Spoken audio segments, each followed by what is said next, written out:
వీధి కుక్కల ఉన్మాదం భారత ప్రతిష్టను అంతర్జాతీయ స్థాయిలో దెబ్బతీసిందని సుప్రీంకోర్టు సంచలన వ్యాఖ్యలు చేసింది. వీధి కుక్కలు మానవులపై చేసే క్రూరత్వం గురించి ఏమంటారు అని పిటిషనర్లను ధర్మాసనం ప్రశ్నించింది. కుక్కల దాడులు పెరగడం కూడా ఆందోళన కలిగిస్తోందని పేర్కొంది. ఇలాంటి సంఘటనలు నిరంతరం జరుగుతున్నాయని విచారం వ్యక్తం చేసింది.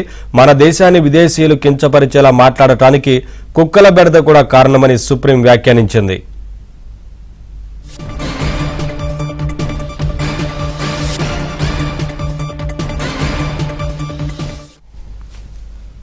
అప్డేట్స్ మా ఢిల్లీ బ్యూరో చీఫ్ కృష్ణ అందిస్తారు. కృష్ణ, ఈ సందర్భంగా సుప్రీం ఏం వ్యాఖ్యానించింది, పిటిషనర్లు ఏమంటున్నారు, ఏంటి వివరాలు మొత్తంగా? నవీన్, ఇటీవల కాలంలో దేశవ్యాప్తంగా వీధి కుక్కల దాడులు పెరిగాయి. ప్రజలు, ముఖ్యంగా పిల్లలు, వృద్ధులు ఈ కుక్కల దాడికి గురవుతున్నారు. అయితే ఢిల్లీ, కేరళ, ఉత్తరప్రదేశ్, తెలంగాణ వంటి రాష్ట్రాల్లో ర్యాబీస్ తో కూడా కొన్ని మరణాలు కూడా జరిగాయి. ఈ నేపథ్యంలోనే గతంలో సుప్రీంకోర్టు స్వయంగా సుమోటోగా ఈ అంశాన్ని తీసుకుంది. వీధి కుక్కల సమస్యను ఎలా నియంత్రించాలి అన్న దానిపైన జస్టిస్ జేపీ పార్దీవాలా నేతృత్వంలోని ధర్మాసనం ఆగస్టు 11న ఒక తీర్పు ఇచ్చింది. అందులో జస్టిస్ పార్దీవాలా, జస్టిస్ ఆర్ మహాదేవన్తో కూడినటువంటి ధర్మాసనం ఒక సంచలనమైనటువంటి తీర్పు ఇచ్చింది.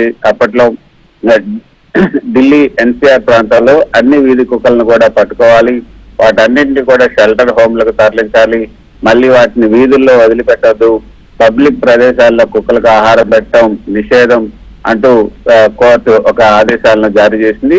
అయితే ఆ కోర్టు ఇచ్చినటువంటి ఆదేశాలను జంతు ప్రేమికులు తప్పుపట్టారు. ఇది జంతు హక్కుల విషయం మాత్రమే కాదు, మానవుల జీవన భద్రత కూడా ముఖ్యం కాబట్టి దేశ ప్రతిష్ట కూడా దీంతో ముడిపడి ఉంది కూడా జస్టిస్ పార్దీవాలా ధర్మాసనం స్పష్టం చేసింది.